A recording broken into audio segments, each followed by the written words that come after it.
Every dealership has a few bikes they quietly wish would disappear. Not because they are unreliable, not because they are poorly built, but because they promised everything buyers wanted on paper and somehow delivered nothing people were willing to sign for. These are Japanese motorcycles that were designed to hit the sweet spot: performance, value, and versatility. And yet they stalled out on showroom floors, collecting dust while discounts kept growing. This is the list of 14 models that were supposed to sell themselves, and instead became long-term residents behind the glass.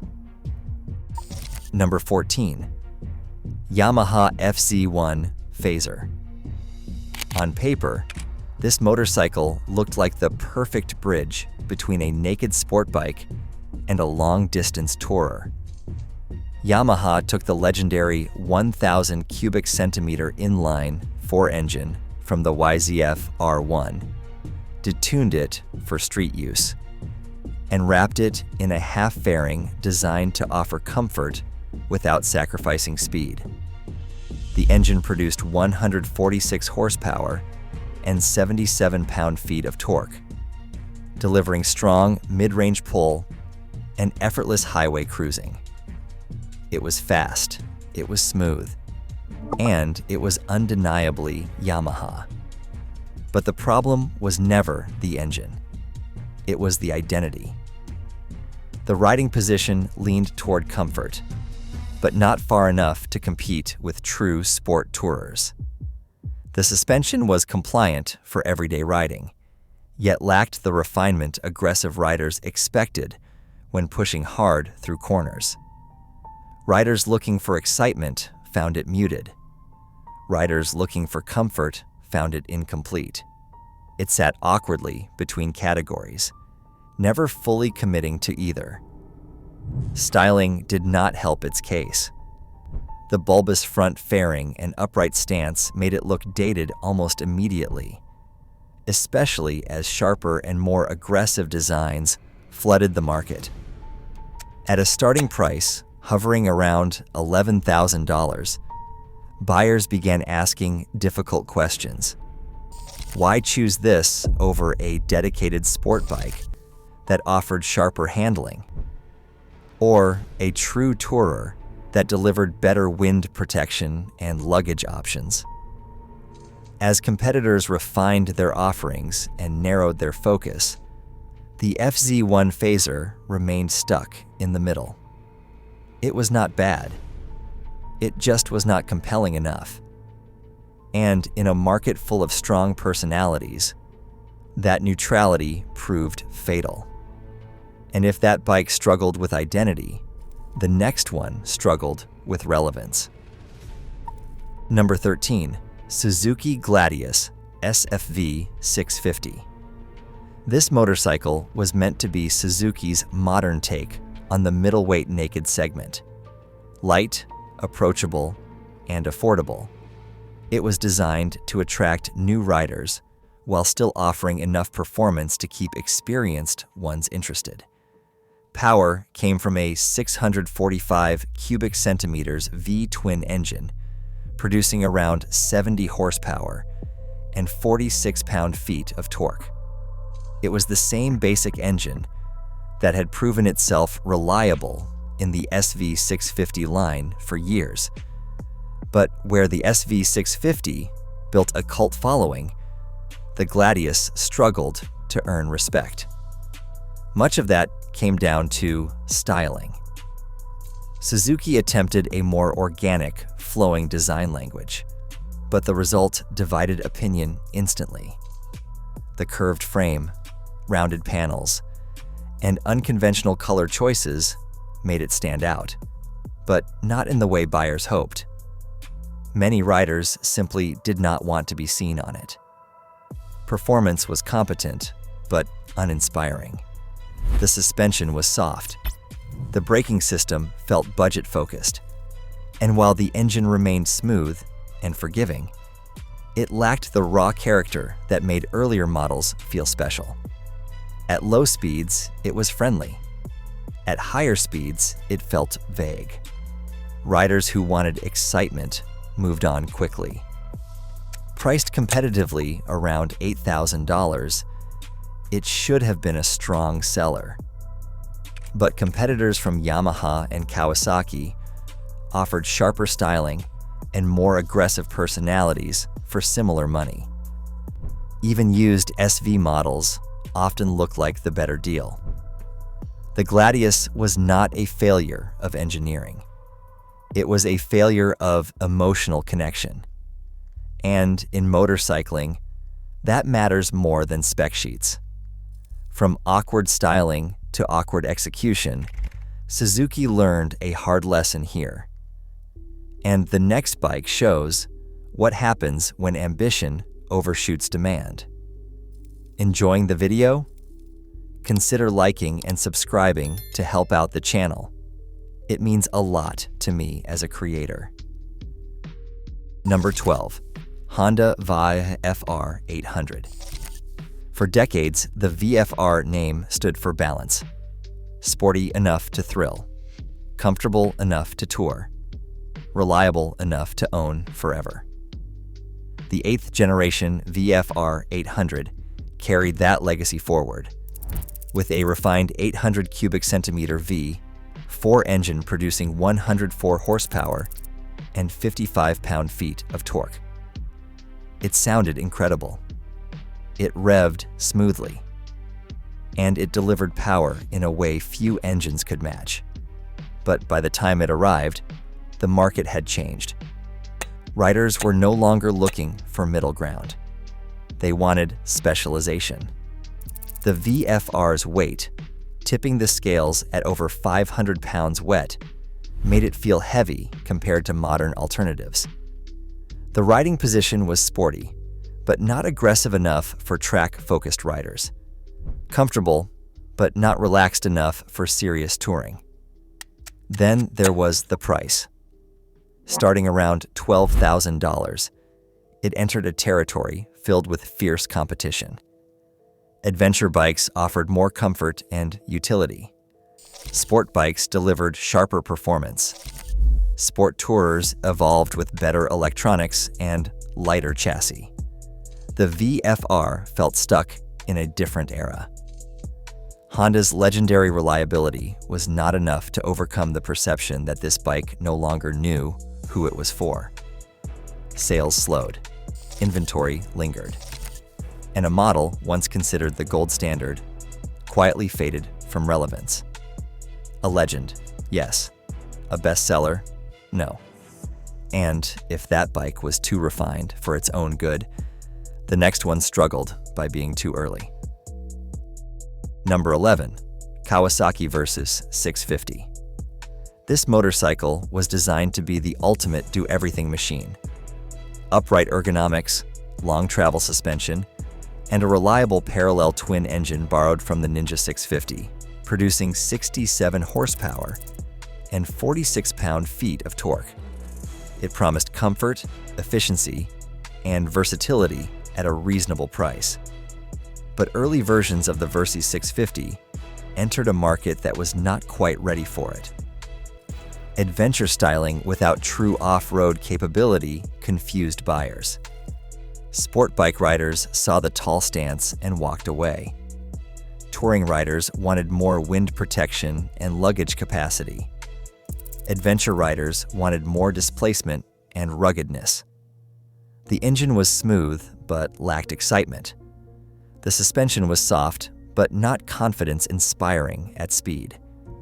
And the styling, with its insect-like front end and awkward proportions, failed to win hearts.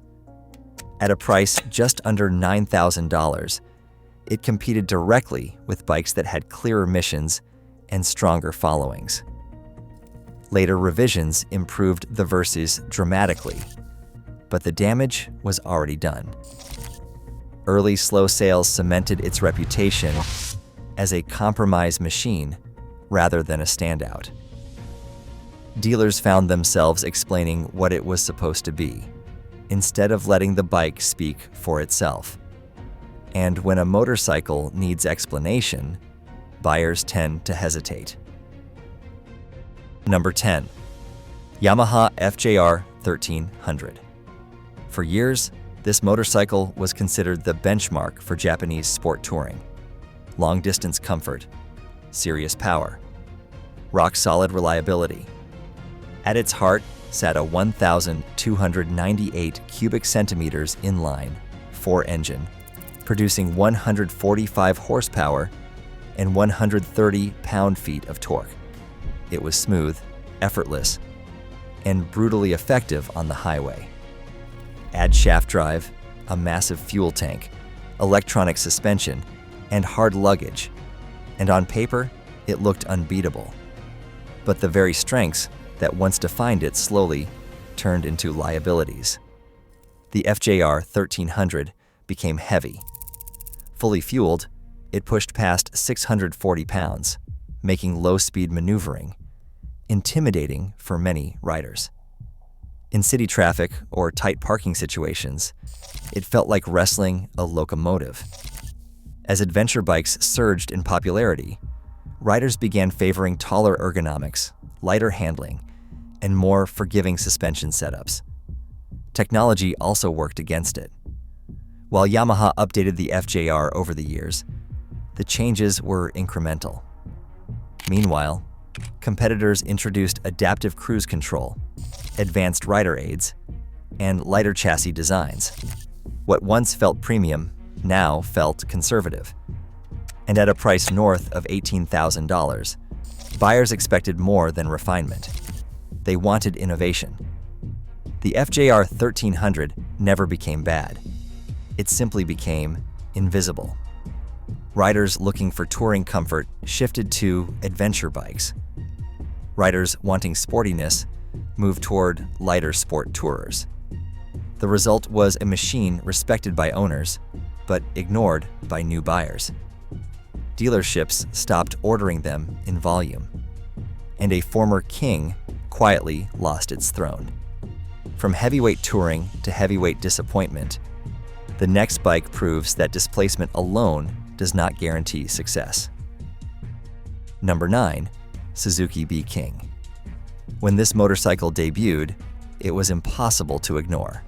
Massive, muscular, aggressive to the point of absurdity. Suzuki took the legendary Hayabusa engine, a 1,340 cubic centimeters inline 4, and dropped it into a naked bike chassis. The result was 184 horsepower and 110 pound-feet of torque, delivered without fairings and without apology. It should have been a hit. Instead, it terrified its own audience.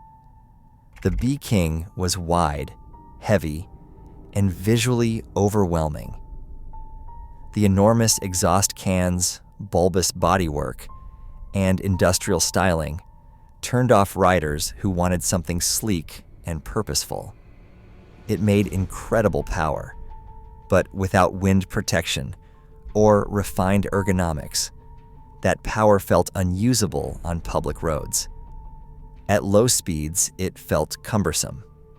At high speeds, it felt exposed. Then there was the price. At around $13,000 when new, it competed directly with fully faired superbikes and premium nakeds that offered better balance and modern electronics. Insurance costs were high. Fuel consumption was aggressive, and the riding experience demanded restraint. Most riders did not want to practice. The B-King became a bike people admired from a distance, but rarely bought. It was too much for the street and too impractical for everyday riding. A halo bike without a clear mission. Dealers struggled to move them, and production ended quietly. It proved that excess alone does not sell. The next bike shows what happens when restraint goes too far. Enjoying the video? Consider liking and subscribing to help the channel. It means a lot to me as a creator. Number 8. Honda NC700X. This motorcycle was engineered with efficiency and practicality as its core values. A 670 cubic centimeters parallel twin engine produced just over 50 horsepower and 45 pound-feet of torque. The red line sat low, and the power delivery was calm. Fuel economy regularly exceeded 60 miles per gallon. Honda even replaced the traditional fuel tank with a storage compartment large enough to hold a full-face helmet. From an engineering standpoint, it was brilliant.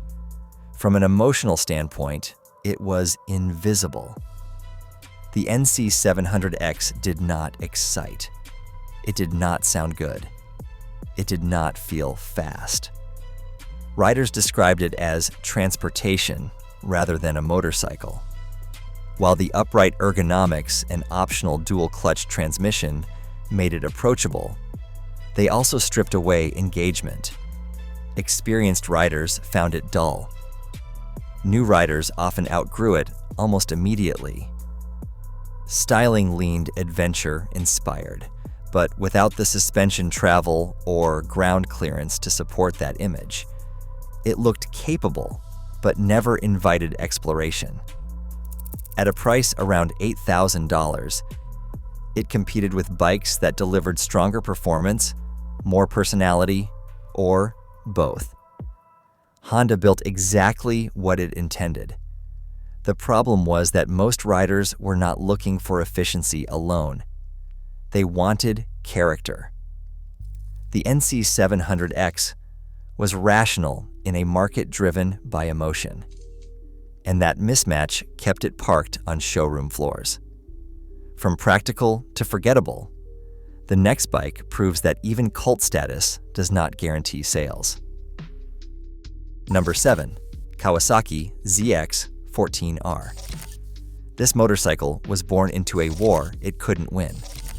Designed to challenge the Hayabusa, it arrived with a 1,441 cubic centimeters inline 4-engine producing 200 horsepower with ram air. It was brutally fast. In a straight line, few machines on Earth could touch it. Acceleration was violent. Stability was unmatched. But the market had already shifted. Like its rival, the ZX-14R was massive, heavy, long. Built for speed limits most riders would never legally approach. In everyday riding, it felt oversized and unnecessary. Tight roads exposed its weight. Urban environments highlighted its impracticality. Insurance costs soared. Maintenance wasn't cheap. At a price pushing $15,000, buyers began asking themselves hard questions. Why own a bike capable of 300 kilometers per hour when adventure bikes offered comfort, versatility, and just as much real-world speed? Why choose this over modern sport tourers that blended performance with usability? The ZX-14R became a symbol of excess from a different era. Impressive, intimidating, and increasingly irrelevant. Dealerships watched them sit, while more versatile models moved quickly. It wasn't obsolete. It was out of sync. Number 6. Honda CBR1300F. This motorcycle existed in the shadow of greatness. It carried the CBR badge, a name associated with razor-sharp supersports and race-bred performance. But this version was never meant to be extreme. It was designed as a more approachable alternative, blending sport bike styling with friendlier ergonomics and everyday usability. Power came from a 600 cubic centimeter inline 4-engine producing just over 100 horsepower, tuned for smoother delivery rather than top-end aggression. And that was the problem. Riders who wanted a CBR wanted intensity. They wanted a bike that felt alive at redline, that punished mistakes and rewarded commitment. The CBR 600F didn't do that. It was comfortable, predictable, forgiving. All good qualities, but not the ones people associate with supersport ownership. At the same time, riders looking for comfort saw no reason to choose it over naked bikes or sport tourers that offered better visibility, lower insurance costs, and more relaxed riding positions. It sat between worlds once again. Not aggressive enough to excite, not comfortable enough to justify compromise. Priced close to true supersports, it struggled to explain itself. Dealerships found themselves pitching what it wasn't rather than what it was. And in a category driven by emotion and image, that hesitation was deadly. The CBR 600F wasn't bad. It just didn't stand for anything strongly enough. And the next bike shows what happens when nostalgia isn't enough to carry the weight. Number 5. Kawasaki W800. This motorcycle was built to honor the past. Air-cooled, retro styling, chrome accents, spoked wheels. A vertical twin engine designed to echo Kawasaki's heritage from the 1960s. On paper, it was charming. The 800 cubic centimeter engine produced 48 horsepower and 43 pound-feet of torque, prioritizing smoothness and simplicity over speed. Nostalgia only goes so far. In an era where retro bikes were becoming faster, sharper, and more technologically advanced, the W800 felt frozen in time. It was heavy for its power, slow compared to modern alternatives. And while the fit and finish were excellent, the riding experience felt muted. Priced above $9,000, it competed with retro-styled machines that offered more performance and stronger brand narratives. Riders who wanted classic character often gravitated toward European options. Riders who wanted value looked elsewhere. The W800 became a bike people admired quietly, but rarely purchased impulsively. It didn't offend, it didn't excite, and that middle ground once again proved dangerous. Dealers stocked them cautiously. Inventory moved slowly, and a bike designed to celebrate history became a reminder that heritage alone doesn't move units. From looking backward to misjudging the present, the next bike tried to reinvent everything at once. Number 4. Yamaha Niken. There is no ignoring this motorcycle. 2 front wheels. Leaning suspension. Radical engineering. Yamaha set out to change how motorcycles handle, especially in low-grip conditions. Powered by an 847 cubic centimeters triple engine producing 115 horsepower and 65 pound-feet of torque, it offered strong performance paired with unprecedented front-end stability. Technically, it worked. Grip was phenomenal. Confidence in corners was undeniable. But emotionally, it confused almost everyone. The Niken was heavy, over 600 pounds wet.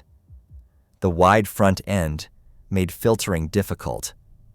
Parking was awkward, and many riders could not get past the visual shock.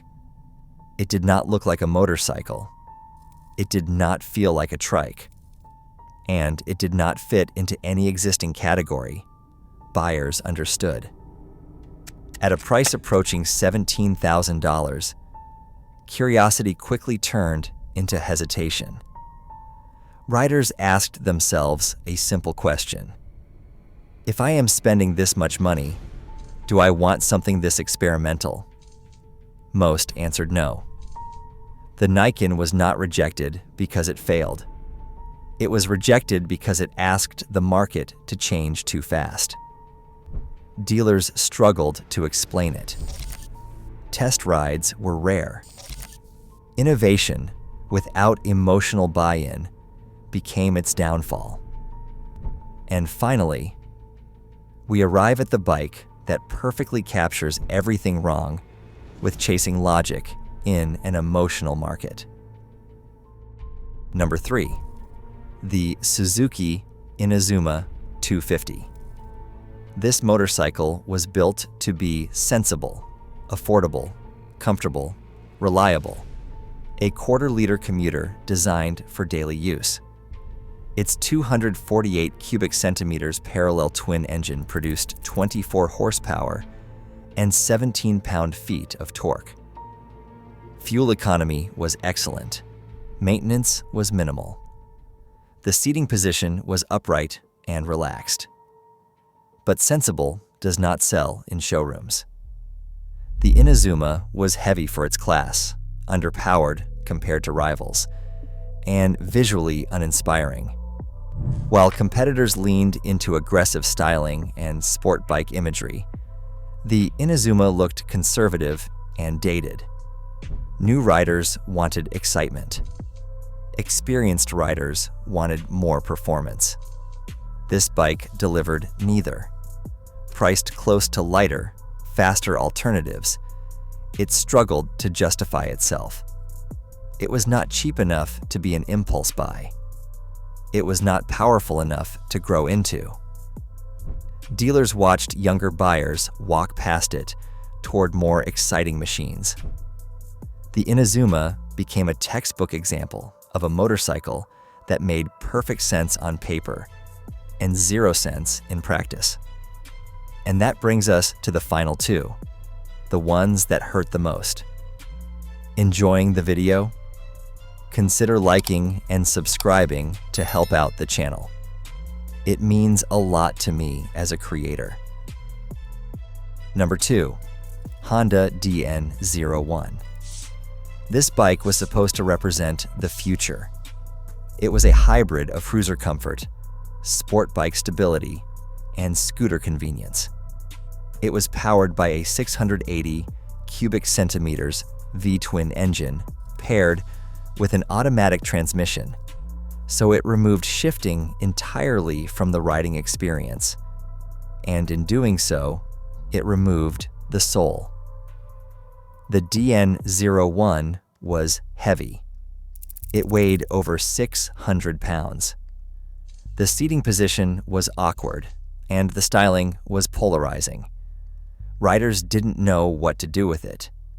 Cruiser fans wanted character. Sport riders wanted control.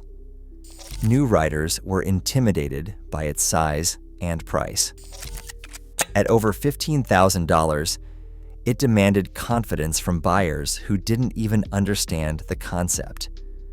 It was too strange to trust and too expensive to experiment with. Dealers struggled to move them from the moment they arrived. And finally, we reach number 1. Number 1. Suzuki Boulevard M50. This motorcycle had every reason to succeed. Classic cruiser proportions, a muscular 805 cubic centimeter V-twin producing 50 horsepower and 46 pound-feet of torque, shaft drive, low seat height, comfortable ergonomics, a price under $9,000. And yet, it failed to connect. The M50 lacked identity. It didn't have the heritage pull of American cruisers, and it didn't offer the performance or refinement of modern alternatives. The styling felt dated rather than timeless. The engine was smooth but uninspiring. Riders walked past it toward used options with stronger resale value and deeper aftermarket support. Dealers tried incentives, discounts, and bundles. Nothing moved the needle. The Boulevard M50 wasn't a bad bike. It was invisible. And in today's market, invisibility is the worst fate a motorcycle can suffer. 14 bikes, 14 lessons. Not about engineering failure, but about misunderstanding the rider. Which one shocked you the most? Which do you still see sitting on showroom floors today? Let us know in the comments. And don't forget to subscribe for more stories the dealerships won't tell you.